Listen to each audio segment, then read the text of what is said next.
এই ডিবেটটা তো অনেকদিন ধরে আসলে চলমান আছে যে কারা সাংবাদিক হতে পারবেন।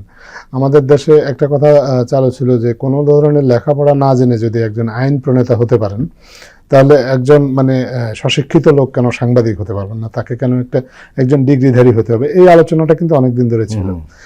এখন যেটা আপনার, যেহেতু এটা জীবন জীবিকার একটা প্রশ্ন, সাংবাদিকতা একই সাথে জনগণের বা পাঠক দর্শকের প্রতি যেমন অঙ্গীকার, আবার জীবন জীবিকারও একটা প্রশ্ন আছে। আপনি সাংবাদিকদের ন্যূনতম বেতন আপনি নির্ধারণ করে দেওয়ার কথা বলছেন।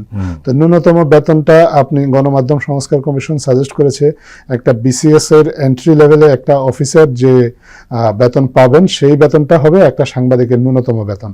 তো সেটাই যদি আপনি ন্যূনতম বেতন হিসেবে আশা করেন একজন সাংবাদিক হিসেবে, তাহলে একজন পাঠকও তো আপনার বা একজন দর্শকও তো এটা আশা করবে একটা বিসিএস এর এন্ট্রি লেভেলের একজন অফিসারের যে ন্যূনতম শিক্ষাগত যোগ্যতা থাকে সেই শিক্ষাগত যোগ্যতাটাও একজন সাংবাদিকের থাকবে। এটা খুবই বাস্তব এবং স্বাভাবিক একটা আশা। এটা কোনো মানে বাড়াবাড়ি কোনো আরোপিত কিছু না।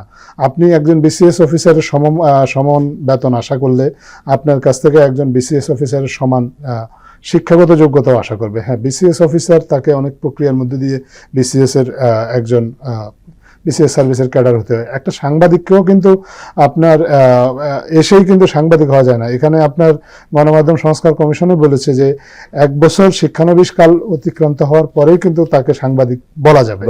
দ্যাট মিনস তার প্রবেশন পিরিয়ডটা 1 বছর থাকছে এবং তার শিক্ষাগত যোগ্যতাটা হচ্ছে ন্যূনতম স্নাতক, যেটা আমরা একজন বিসিএস ক্যাডারের ক্ষেত্রে দেখি। তো এটা একটা যৌক্তিক একটা বিষয় এবং এটা নিয়ে খুব বেশি আসলে এই মুহূর্তে আর বিতর্ক করার সুযোগ আছে বলে মনে হয় না। এখন এই অযোগ্য সম্পাদক যে প্রচুর রয়ে গেছে, এদের কি হবে? সম্পাদকদের যোগ্যতার ক্ষেত্রে একটা জিনিস বলা হয়েছে, খুব চমৎকারভাবে একটা জিনিস পয়েন্ট আউট করা হয়েছে। সেটা হচ্ছে যে একটা গণমাধ্যমে যা কিছু প্রচারিত হয় বা প্রকাশিত হয় তার সবকিছুর দায় দায়িত্ব কিন্তু সম্পাদকের। আমরা এখন এখানে কাজ করতে গিয়ে প্রধান উপদেষ্টার কার্যালয়ে আমি কাজ করতে গিয়েও আমি দেখেছি অনেক ক্ষেত্রে দেখা যায় যে ভুল বা বিভ্রান্তিমূলক সংবাদ ছাপা হয় কোনো কোনো গণমাধ্যমে। তখন আমরা যখন সম্পাদকের দৃষ্টি আকর্ষণ করি যে এই খবরটা ভুল বা এটা বিভ্রান্তিমূলক, তখন সম্পাদক বা মানে অ্যাপোলজিটিক একটা অ্যাটিটিউড নিয়ে বলেন যে এটা আমি তো দেখি নেই, আমাদের জুনিয়র কোনো ছেলে মেয়ে এটা করে ফেলেছে, বা আমাদের আসলে মানে একটা ক্ষেত্রে আমি বলার সুযোগ নেই। আমি একটা ক্ষেত্রে পেয়েছি যে মানে থার্ড পার্টি কন্টেন্ট ক্রিয়েটর যারা তারা করেছে এরকম তারা বলেছে। কিন্তু একজন সম্পাদকের তো এই এক্সকিউজ, মানে উনি জানেন না যে সম্পাদকীয় পোস্টার গুরুত্ব কি বা দায়িত্ব কি। এক্স্যাক্টলি, একটা সম্পাদকের এভাবে দায়িত্ব এড়ানোর কোনো সুযোগই নেই। একটা প্রতিষ্ঠানে যা কিছু প্রচারিত হবে সেটা উনি জানুন বা না জানুন সেটার দায় দায়িত্ব ওনাকে দিতে হবে। ওনাকে নিয়োগ দিতে হবে এমনভাবে যাতে উনি নির্বাক থাকতে পারেন, যার হাতে উনি দায়িত্বটা দিয়ে গেছেন উনি যে কাজটা করবেন সেটা ওনার সম্পাদকীয় নীতির প্রতিফলিত হবে এবং সাংবাদিকতার যে সুনির্দিষ্ট মানদণ্ড সেটা অনুসরণ করবে। নিয়োগগুলোও কিন্তু সেভাবে দিতে হবে এবং সেই নিয়োগের ভারও কিন্তু ওনার।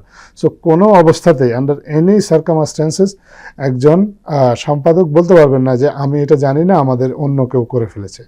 তো এইটা যদি হয় আপনার বাস্তবতা বা এটাই যদি হয় নিয়ম, তাহলে ওনারা বলেছেন যে একজন সম্পাদককে হতে হবে পরিপূর্ণভাবে পেশাদার সম্পাদক, মানে যিনি সম্পাদকের দায়িত্ব পালন করবেন তিনি সাংবাদিকতাটা জানেন। সাংবাদিকতা ছাড়াও উনি এই কাজটাতেই পূর্ণ মনোযোগ দিবেন। ওনার আসলে অন্য কোনো পেশা থাকা সম্ভব না। এইটা আমি খুবই গুরুত্বপূর্ণ এই কারণে বলছি যে আমাদের মিডিয়ায় আমরা অনেক দেখি মালিক সম্পাদক বলে একটা বহুল প্রচলিত প্রতিষ্ঠিত একটা ব্যাপার ঘটে গেছে। হ্যাঁ, তো মালিক যারা সম্পাদক তাদের স্বাভাবিকভাবে তাদের অনেক ব্যবসা থাকে, তাদের আরো অনেক। এটা বোধহয় বাংলাদেশেই সম্ভব না, আর পৃথিবীতে কোথাও আছে?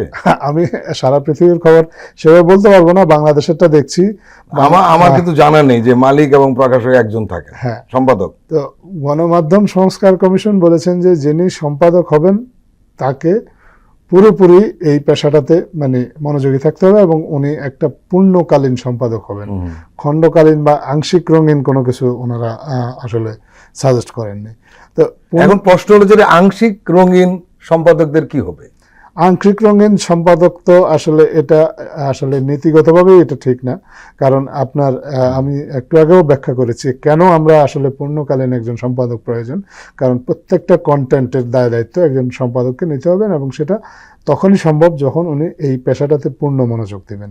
এর আগে আপনার আলোচনা হয়েছে সম্পাদক কারা হবেন, এটা নিয়ে আমরা আলোচনা শুনেছি। কমপক্ষে 15 বছর সাংবাদিকতা করতে হবে এরকম একটা আলোচনা কেউ কেউ করেছেন, কেউ কেউ আবার এরকম আলোচনা করেছেন বা একটা নীতিতেও ছিল এই আপনার গণমাধ্যম সংস্কার কমিশনের প্রতিবেদনে আমরা দেখেছি কেউ 5 বছর অ্যাক্রিডিটেশনধারী সাংবাদিক হলে তিনি সম্পাদক হওয়ার যোগ্যতা অর্জন করবেন। এগুলা বিভ্রান্তিমূলক আমার কাছে মনে হয়েছে। বিভ্রান্তিমূলক এই অর্থে যে 5 বছর আমাদের দেশে কারা অ্যাক্রিডিটেশনধারী আপনি তো জানেন, দেখেছি সম্পাদকরা ছাড়াও প্রকাশক, টেলিভিশনের আপনার আপনি এই অনুষ্ঠানে বোধহয় আমাদের একদিন বলেছিলেন যে একটা অনলাইন পত্রিকার 34 জন অ্যাক্রিডিটেশন কার্ড এবং দিয়েছেন। ওই পত্রিকাটি আসলে খুঁজেও পাওয়া যায় না। এক্স্যাক্টলি। তো এইরকম যখন সিচুয়েশন, তখন যিনি অ্যাক্রিডিটেশন কার্ড ধারী হবেন তিনি যে সম্পাদক হিসেবে পুরোপুরি যোগ্য হবেন বা তিনি তাকেই সম্পাদক হিসেবে সবাইকে মেনে নিতে হবে, এরকমটা আসলে বাস্তবসম্মত নয়।